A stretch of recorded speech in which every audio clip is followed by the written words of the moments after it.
see, I'll not say that people sitting at home are not doing anything. They are doing fab thing, but self grooming is something which can be attained only when you move out and you work.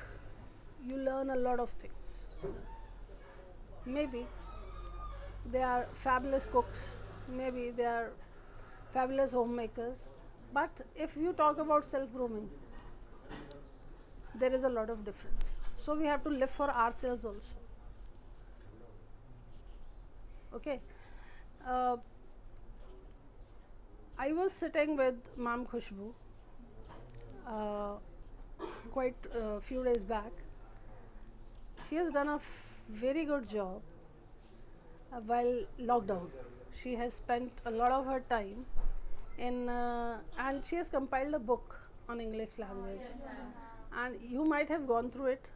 I don't know whether it is published by this time. Not yet. Okay. Let it be published. I've gone through the book. I've gone through the book and I have come across. See, there are a lot of things. If we talk about students, concepts where you lag behind, कहाँ दिक्कत आती है concepts को समझने में, उस book को उसी तरीके से सिंप्लीफाई किया गया, क्योंकि पढ़ाते हुए एक टीचर को ये पता चलता है कि स्टूडेंट्स को कहाँ पर प्रॉब्लम आ रही है समझने में, तो उस समझने वाले पार्ट को एज अ स्टूडेंट